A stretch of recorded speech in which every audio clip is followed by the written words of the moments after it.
This is an SM Media production.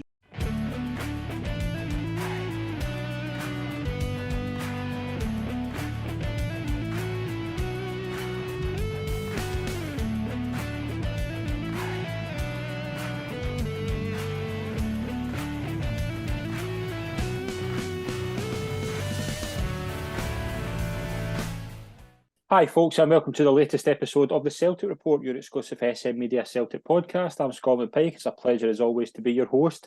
I'm delighted this week to be joined by a very special guest. A pleasure welcome on the show, his first appearance, Liam McDade. Liam, welcome to the show, mate. It's a pleasure. It's been obviously a busy week for Celtic. I'm glad to be on. Pleasure, mate. There's a lot to get through this week. It's going to be very, very interesting. Let's obviously start with the game at the weekend. Obviously, Celtic drew nothing each with St Johnstone. We'd probably record, if we were recording this maybe a couple of days earlier, I think we'd both maybe be a bit there'd be a lot more in terms of talking about the kind of the in-depth about the game, but we're not going to touch too much on it. We will obviously touch on the big moments, but I don't care what anybody says. Liam, Celtic should be beating St Johnstone. I don't care about injuries. I don't care about new signings. Celtic should be winning that game.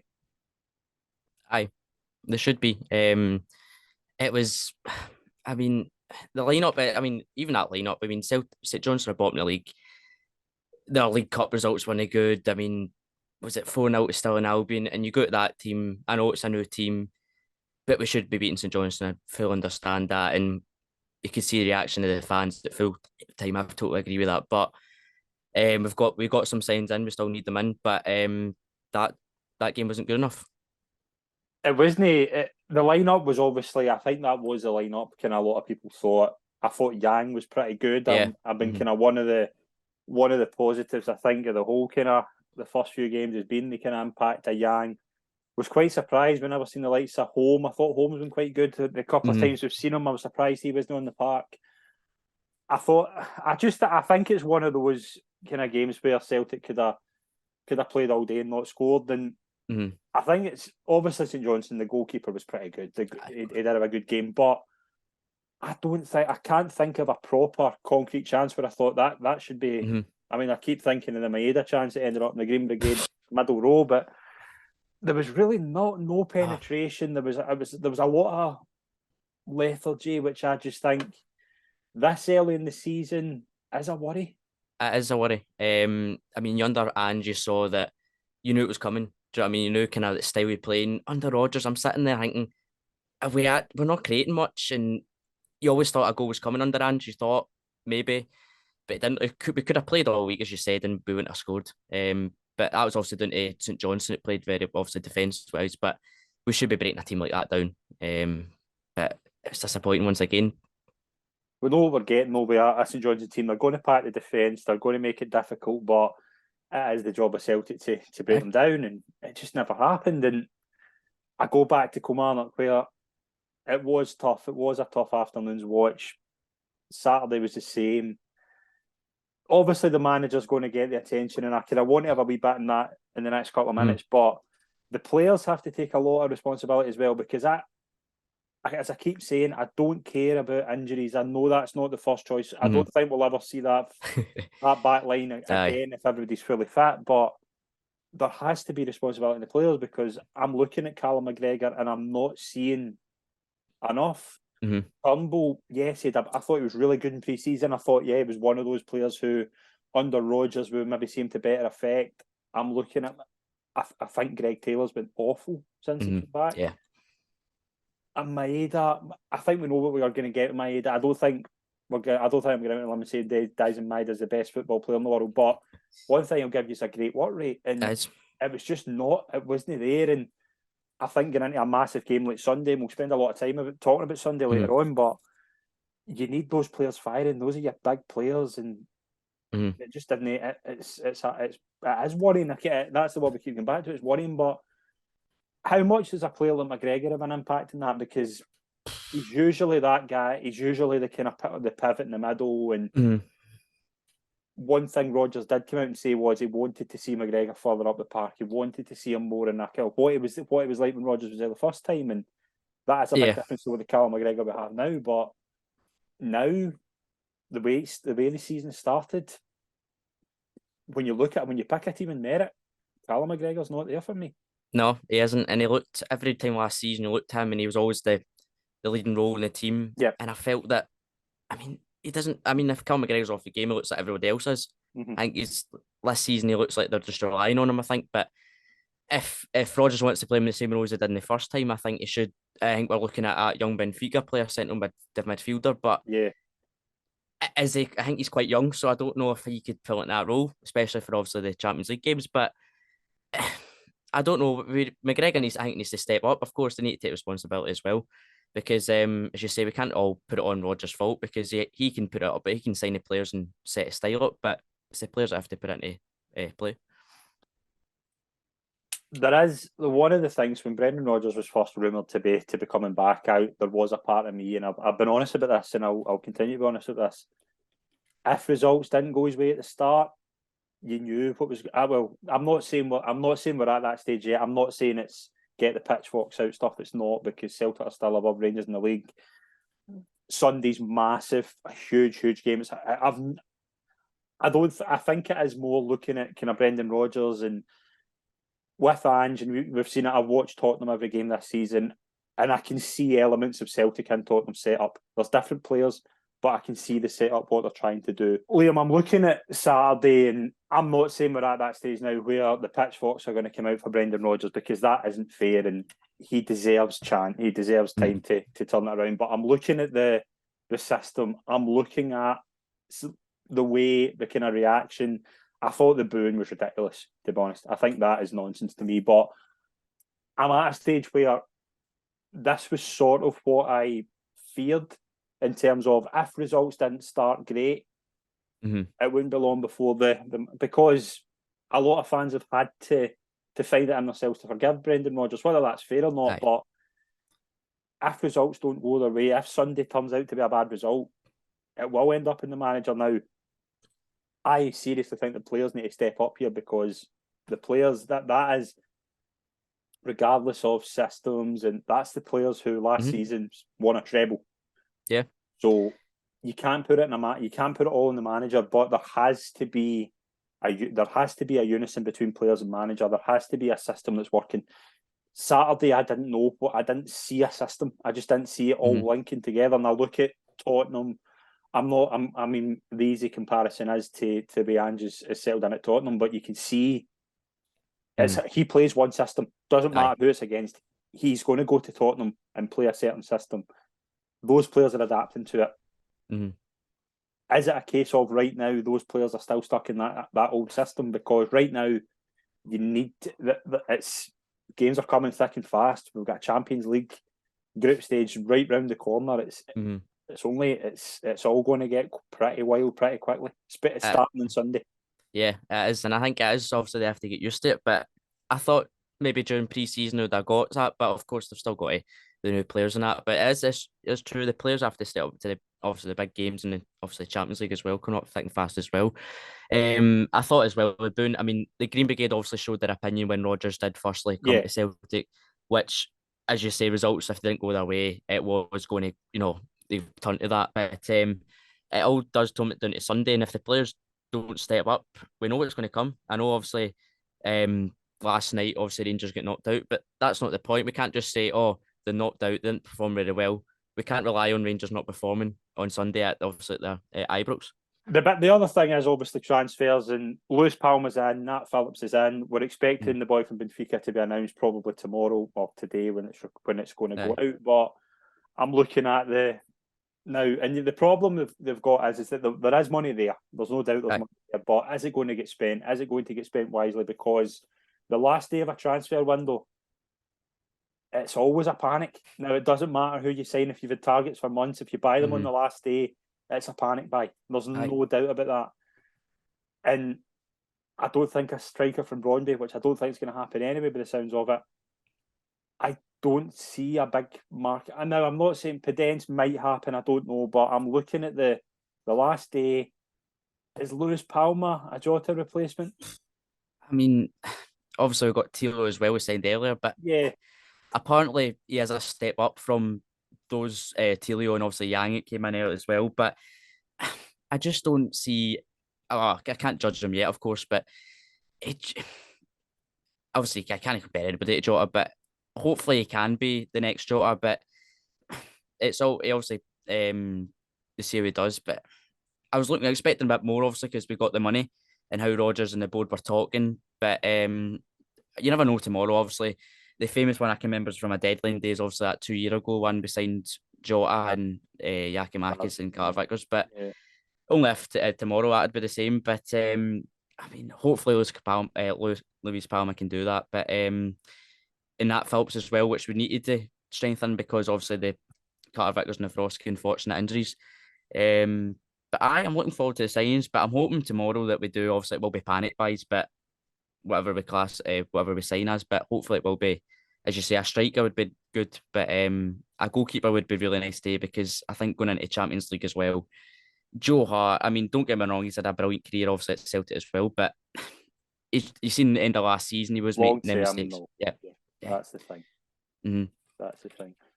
Regarding obviously the striker position now, I do agree that I do think will be a big player in years to come. But right now, I think that if you're going to play Kyogo in a bit of a deeper position, which there's nothing wrong with because I think he can do it, Aye. I don't think there's any harm in I think Giacomakis is a big loss. And the Oh, reason for that is when, for example, a St Johnstone game, I thought the subs, some of the options were poor. That's one thing that you could say under Ange for 2 seasons solid. There's so many options coming off the bench. Like I look at weeks where Giacomakis come on. I think to the St Johnstone game, for example, like a couple of years ago when he scored late on, like they had that option, and Saturday that just wasn't there. Forrest come on. Now, all due respect to James Forrest, but he just wasn't going to be that difference maker. Bernabé for Taylor, I didn't get that late on. No. And it's tough, and I think now goalkeeper. I'll be very surprised if Celtic say a goalkeeper tomorrow for the simple reason that it's a massive position. Celtic have been burned. We've said that before about Barkas. Celtic have been burned in that position before. That has to be a long-term thing now. If Livkovic was the target and it just didn't work out, fair enough. But I think that needs to be a January, and that has to be a few months. It has to be a bit more time into that position. One player who I think will feel like a new signing is Alistair Johnson. He returned to the lineup on Saturday. Came on for the start actually, which I did expect. I did think he would go straight in. I think obviously he lasted an hour. He did fine. I thought it's obviously going to take him a bit of time. He was thrown in at the deep end at Ibrox last season. I think he'll play on Sunday as well. I think he's a massive player. Massive player, especially when the defence has been fairly ropey. There's obviously injury concerns. To have him there, he's done one thing about Johnson since he's come in. His performances against Rangers, I thought, have always been very good. Aye, they've been always up there with the top level as every time he's been playing. I mean, you think back to that first game at Ibrox, I was surprised he started, but did he come on or start? I think he started. I think I'm pretty sure he started left back. Or did because Juranovic. Yeah. Aye. I was surprised he started, but do you know what? He performed really well, and I can see why Ange signed him. I watched him at the World Cup just before Celtic signed him, and he looked really well. As just talking about the subs, I mean, Hatis Ivanovic came on Saturday, and he came out with that tweet on Instagram after the game, basically saying about if somebody doesn't get opportunity, something about that. Yeah. And apparently he's talking to another club, which is fair enough. He's also have signed the Palma as well, so. I mean, would I call it disrespectful? I don't know. I mean, a player can say what he wants, but I mean, he'd probably keep himself, to be honest. But I mean, you look at it, he didn't make much. I mean, he'd shot from outside the box, I think, one of the second half, but it wasn't much. I mean, safe touch on Forrest. I mean, kind of played as a number 10, didn't he? Like, it was more like he was kind of playing more into the match, which I think will kind of suit him. But yeah, I think he's gone. I think that's a parting gift. I think Rocco Vat will be another one as well. It's hard to assess Haksabanovic because I thought at times when he was in the team, I thought he was far and away. Like times he was there, I thought he was Celtic's best player in a lot of games. But it's that thing when I can't really think of a consistent run where he played 6 or 7 games at a time. Like now, it's very hard to displace who was in front of him, but this was a perfect chance, and I just think he's one of those players where I don't think, just looking at his past career, I don't think he's going to be a guy who's going to be at a club for longer than maybe 2 years. Yeah. you can see there's a lot of talent there. I mean, I look back to the goal against Hearts. It's probably one of the best goals I can think of the past couple of years, just the way he takes it. So he's capable of that. But I just, in terms of where I can see a Palmer coming in as like a player who's a kind of long-term project, a long-term potential. Celtic have been so good at it in the past for buying players relatively cheap. I think Nawrocki's another one, Lager Bielka. They buy players from cheap and sell them for a large profit, and they develop to Celtic's benefit. I think Palmer could be that. I don't think Haksabanovic ever was going to be that. No, and obviously the other subs as well, as you say. I mean, I think we took off Yang in the second half, which was quite surprising. You looked one of the best players. I could see reaction. I could see reaction. I couldn't myself. I mean, I was surprised at that, but there was no game changers. You say under Ange, it was the game changers on the bench, and well, I hope that I can't see it happening now that we do sign a striker in the door, but if we do, it should be like a Yakimakis kind of style who can come on and change the game. The one player, obviously, we're expecting to come in is Paulo. I think it's Berardo. I think that's how you pronounce it. He is going to be obviously expected to come in. It's looking like a loan with potentially an option to buy. There's potentially a sell-on fee as well. I'm not 100% sure what's happening in terms of how this deal is going to be structured. He could midfield. I don't know. Is this a kind of a shot in the dark in terms of, because I think the one position like I think Celtic have been trying for a while, like Abelgard, like Kwon. I'm looking like even McCarthy.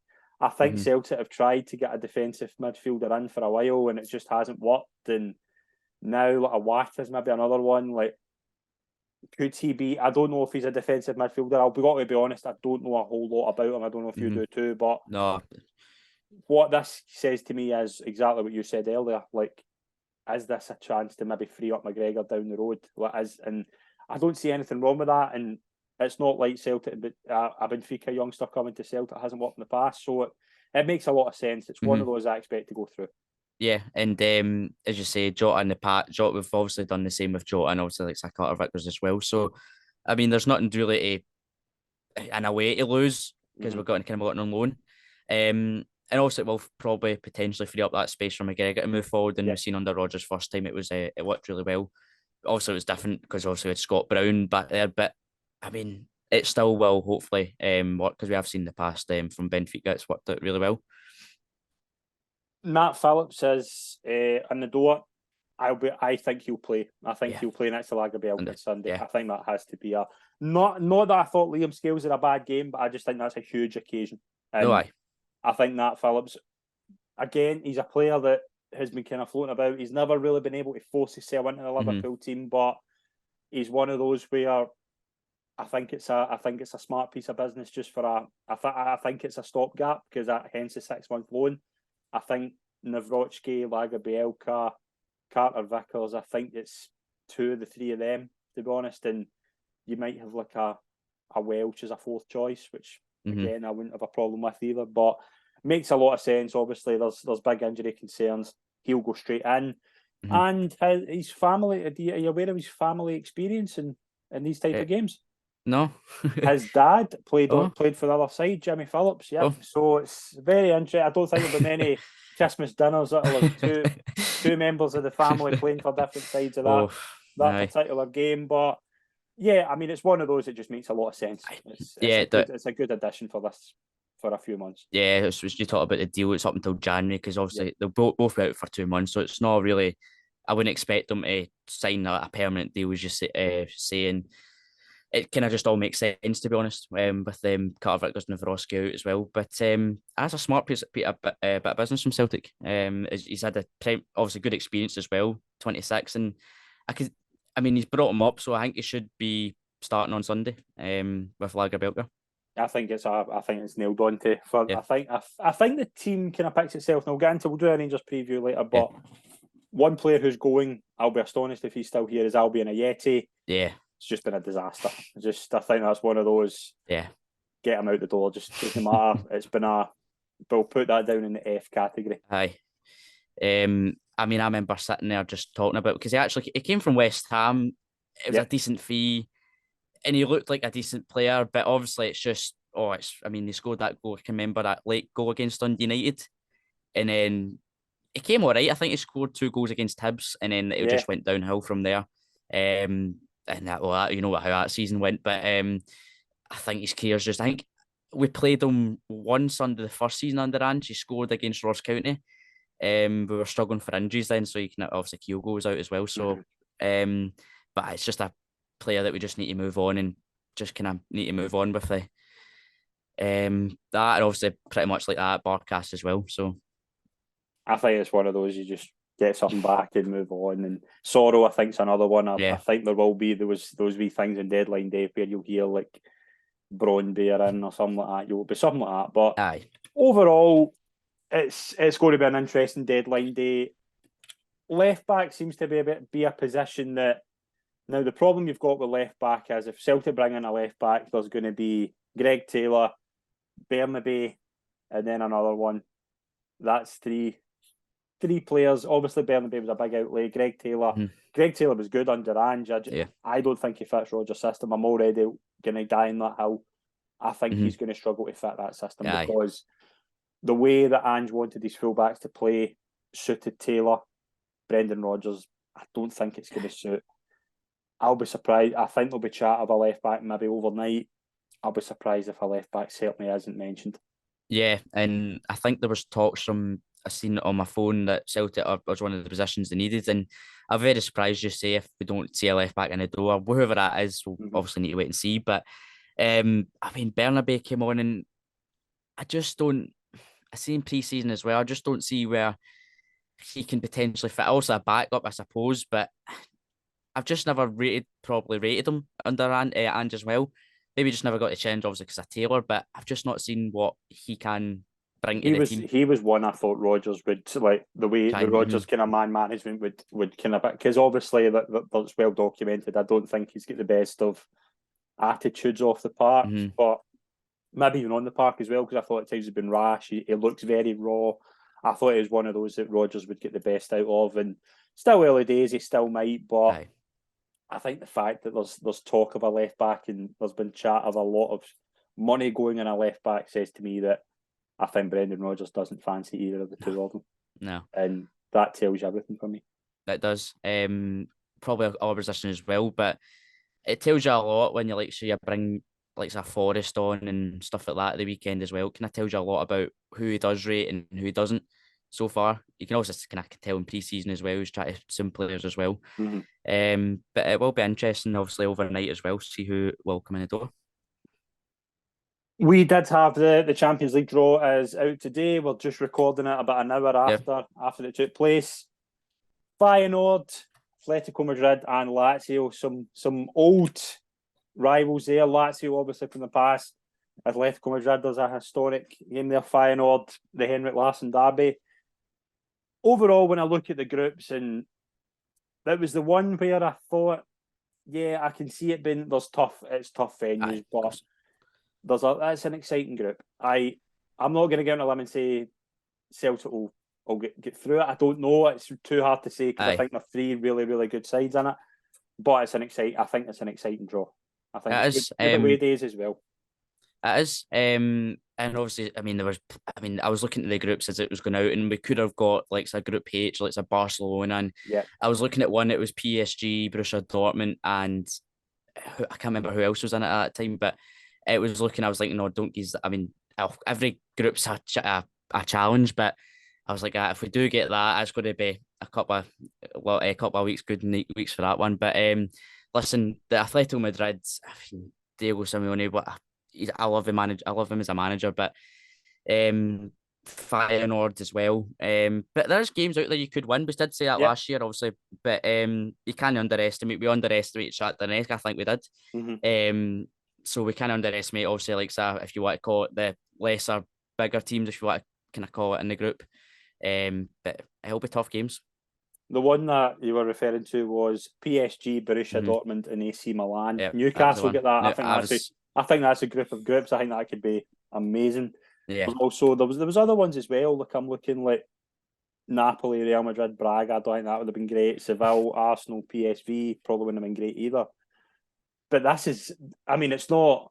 I'm not. Again, I keep saying it. I don't think it will be one of those where I fancy Celtic. I think it will be very, very tough. I think there's. I mean, they went to Lazio and won in the Europa League. It's difficult to say what those teams are like. I know Atletico started the season really well in Spain. Feyenoord sold a couple of players, but I think any Dutch side that can break Ajax and PSV, I think there's.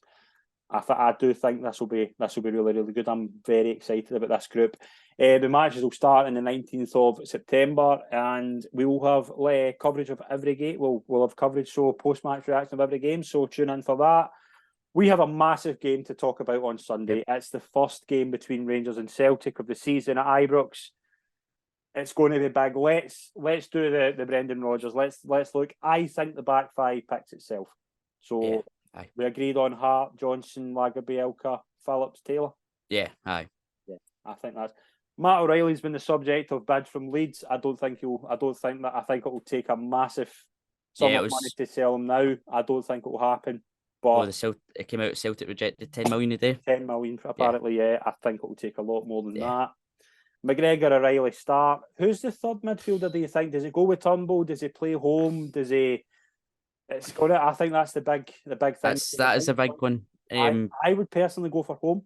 That's what I would agree with you in that one. I think that Turnbull, he scored 2 in the opening day, but except for that, he hasn't shown much to me that he can start a big game like that. Probably one of the biggest of the season. I think the Rangers midfield is very, very interesting if it's going to be what I think it is.